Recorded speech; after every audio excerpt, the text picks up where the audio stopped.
Well, welcome to the Helping Families Be Happy podcast, where we explore the often messy world of family, love, and relationships.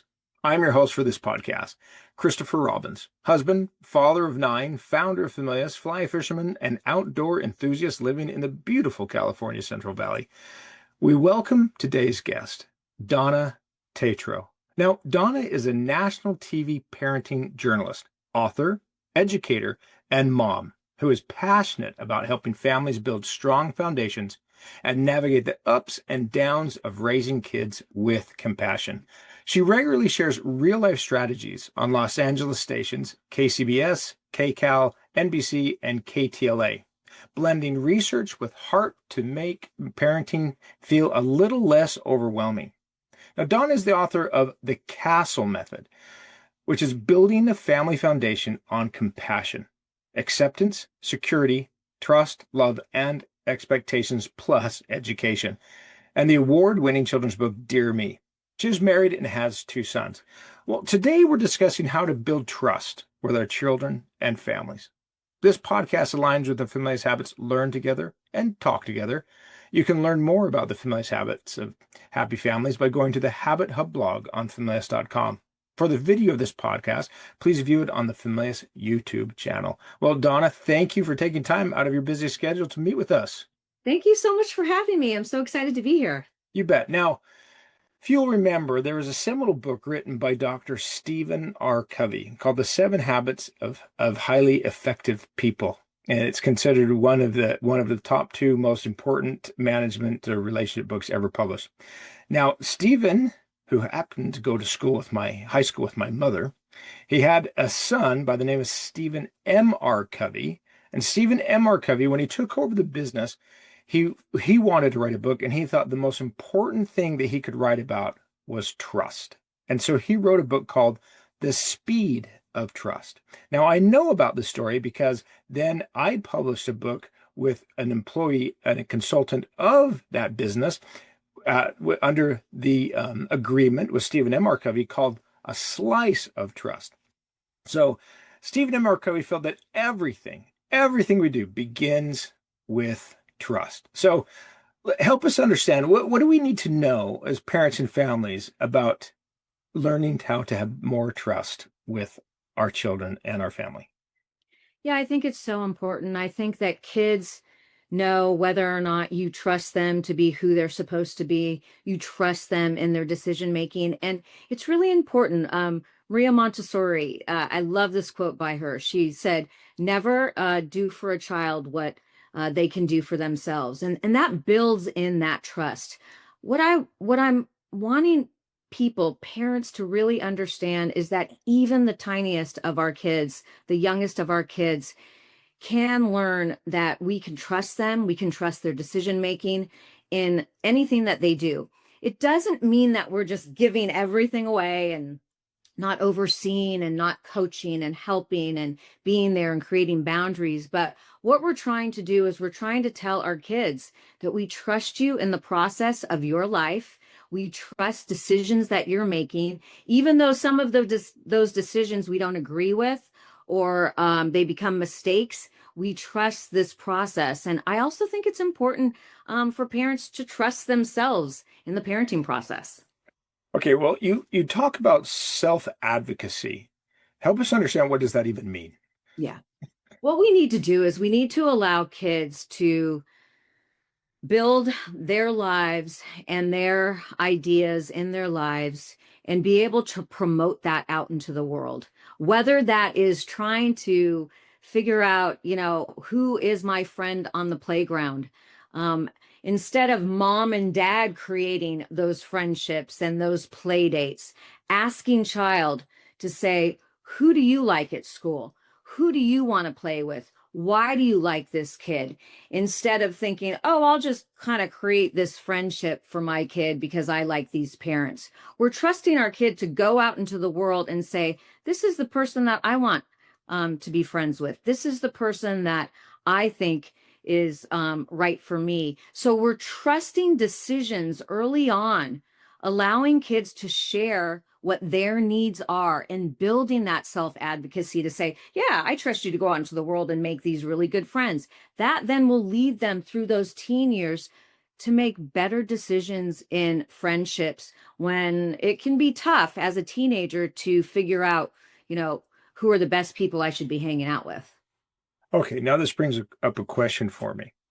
So in Stephen M.R. Covey's book, The Speed of Trust, and also A Slice of Trust, it talks about smart trust versus dumb trust. So for me, an example of dumb trust is if I just purchased a brand new Ferrari because I had my midlife crisis, and my son came home, he'd just got his driver's license. He had it that day. He says, "Hey, can I take the car out for a spin?" And I go, "Sure, you bet. I trust you. Here are the keys. Go have a good time." And that could be considered really dumb trust.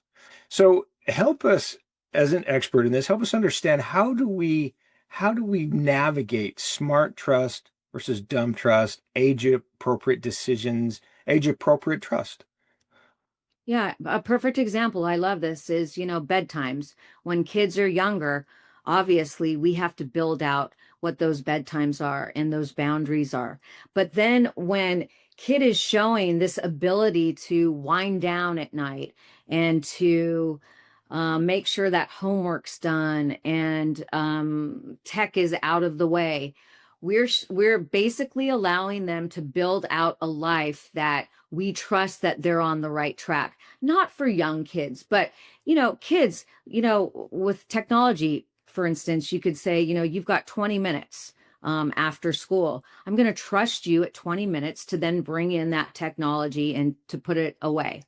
We are giving kids every ability to, in that age appropriate way, to do the things that we're asking them to do for their well-being, for their safety. And as they continue to build this foundation, their scaffolding as they grow, we can then give them more responsibility, more ability to have that autonomy. And it's just building over these years to give them when they need the ability to do for themselves. I think it's really important, like with homework, a perfect example. So many parents are on their kids during homework time. Yes, there are times where parents need to be there to assist. But if you see kid doing a really good job with their homework and taking care of business, you should be stepping back, parent. That's saying, I trust you. I trust that you know what you're doing. I trust that you're taking care of your homework and your responsibilities instead of hovering. That's that helicoptering that we're trying to pull away. It's not to say that we don't have boundaries, but we're giving our kids the ability to grow into the people that we want them to be and to be responsible adults. Okay, I don't know what you call these, but something that you said reminds me that at 20 minutes turn in your phone or you're doing your homework, you know, we call these check-ins, or I've been referring to them as mileposts. At some point, we need to check in. Is what's supposed to be happening actually happening, right? And so, as a parent, I would assume that it's okay to suggest to the children that we're trusting that at a certain point we're gonna verify. Let's trust but verify. Absolutely. If I'm trusting child to get their homework done and things are going well, I'm going to trust you until I hear from teacher, right? But we can verify. We can make sure, should we go over that homework? What do you need? Do you need any help with that? I'm talking about the parents who really need help and just kind of letting go so that they are telling their child, I know that you can do this on your own. I know that you are capable. We want our kids to know that we believe them to be capable. But yeah, check-ins, of course, check-ins are okay. And it is, again, all age appropriate. Younger kids need more check-ins. Older kids, hopefully not, as they're building their autonomy. Well, I can say as a father of 9 kids, I have some who don't require hardly any check-ins, and I have some that require a lot of check-ins. Absolutely. And that's the other thing. It's every child is very different, right? And so just kind of knowing your child and trusting yourself as a parent. That's the other thing that's really important. Trusting yourself as a parent that you can read your kids. You know what child needs more, what child needs less, and not just parenting everybody the same way. Okay, now let's come to something that does happen. Let's say we've extended smart trust to one of our children and they break that trust. They don't deliver what they said they were going to deliver. And maybe it's just once, but maybe it's an ongoing problem. How do we react to that? What do we do? Yeah, it's really important that we don't react harshly.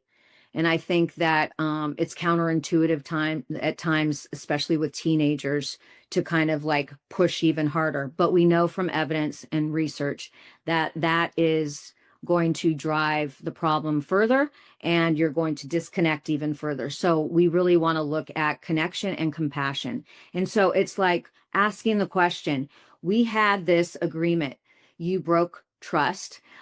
Tina Payne Bryson, one of my favorite parenting experts, has said, instead of telling your child that you have broken my trust, you can say, you've bent my trust. So what are we going to do? We're going to come back and we're going to have some consequences, because now we have to think about how we're going to kind of reverse this. So but that again is allowing for the mistakes. For any parent to believe that the child will not break trust or make mistakes really isn't fair to the child or the teen. And so we're trying to give that ability, that nuance to make those mistakes, but then bring the kid back and say, you can build back my trust. And then when they do, and they show that, it's real positive affirmations and just keeping on with the growth. And, teenagers, they see all of our flaws, right? And so they know that we're not perfect either. So giving them that grace, that compassion to be able to build back the trust. That's great advice. You've bent my trust. Yeah, I love Earn it that. back. Okay, let's just a quick role play, if you wouldn't mind. So I'm Christopher, and you're my mom, and I've been telling you that yes, I'm doing well in school, doing great. And then you get a phone call from the school that says, not only are my grades really poor, but I haven't even been attending. Now what happens? Yeah. So we want to get the kid, the teen who isn't attending, in kind of a quiet place and not in passing. We need to talk. I have some questions. And just start out with, so what's happening? Why are you not attending school? That's what we want to start with. We want to get curious instead of, I heard you're not attending school. What is going on? This is unacceptable. It's more like, so what's going on with you? Why is this happening? And then building off what that conversation is with them. Obviously, who knows? I mean, maybe they'll say school is boring, or it's not that big a deal. And then coming back and saying, so you have to go to school, obviously. How can I help you get to school? What's going on? It's boring. Is there a teacher you need to talk to? Especially with like the neurodiverse who might come home and say, it's boring, it's challenging. So then we're diving deeper into the why and just getting really curious. So this is a real life example because when I was in high school, I remember I just stopped going. And my I was the last child. My parents were older. They would travel. And one day my stepfather said to me, and I had been gone for weeks. And my stepfather It's unbelievable about, oh, wow. my stepfather said, "Hey, the school called today. They said you haven't been going for a long time." That's true. I haven't. Well, would you be willing to go back? Okay. It was that easy. Why weren't you going? Just didn't want to go. Had other things I wanted to do. Wanted to go skiing, wanted to go fly fishing, in the winter, wanted to just do something else. Kind of boring. But my stepfather extended a lot of trust in me. And I sometimes think that we need to realize, as I've said, I used to work with a lot of Boy Scouts and young men for years and years and years. And I've said to parents, you should never judge a man by his youth. Yeah, I think so, right? So I think we can look at things as this is not a 100-yard dash our kids in. This is a long ultra marathon, and we got to extend some trust, but we also need to give them life skills. And what about this question? What about in our trust when they make a mistake and they break our trust? What about making sure that they experience the consequences of their decisions? Yeah, no, I love that question. And I think the consequences are the natural consequences, right? So if you're not attending school, those natural consequences are going to be with teachers where you're going to have to go figure out how can I make this up, right? Instead of pulling the phone, the cell phone, their lifeline to their friends. A lot of times, especially in this tech generation, parents want to pull the phone. But if you look and allow for natural consequences, those will happen and they will see how the real world is working. That if you don't attend school, you're going to have to deal with, the principal, the teachers, and that's a lot of consequence right there. But sometimes those consequences are so severe and Yeah. and remove opportunities. Absolutely. And I think that that is, as a former teacher, I think that that's where, as a parent, giving your kid that grace. And if they have to make up all those assignments, being there with them to help them do that, to help them accomplish that. It is tough sometimes in school, and it depends on the teacher. And that's really something that I love this question because it does bring in where a parent can say, yeah, you know what, you do have to make up those assignments. And I do see that the teacher's being pretty unreasonable based on everything that had been going on with you. Let me help you some way. How can we work together so that they know I can trust mom and dad? They've got my back, which is super, super important. And that's the security for them. That's really, really important. Well, this has been really, really helpful. Is there anything else you wanted to share with us before we end this podcast interview? You know what? The only thing I would love to share is that, parents, trust yourselves. I think that it's really hard to be a parent in this day and age. And I have my two boys who are going on 17 and 18. And boy, oh boy, it doesn't matter if you've written a book, if you've studied it, if you're a former teacher, if you're a psychologist, it just doesn't matter. It's very difficult parenting in this day and age. And trust yourself to know that you're doing the best that you can. And honor that and give yourself grace. And you know what? Kids are going to learn from that. They're going to see the modeling that you're doing your best, you're trusting yourself, and that will help them as well. Well, it's always wonderful to speak with you. Now, Donna, where can our guests find you online? They can find me online, mostly on Instagram at Donna Tetreault. Yeah, that's probably the best place.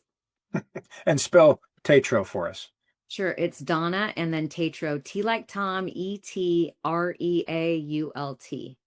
Wonderful. Thank you. Well, as we conclude today's podcast, I'd like to thank Familias for its support in bringing the podcast to your ears and your heart. We'd be thrilled if you subscribe to the podcast and left a review. And when you're ready for that next amazing book adventure, we'd be honored if you chose a book from Familias. One step at a time, just extending trust at a time, we can make the world a happier place.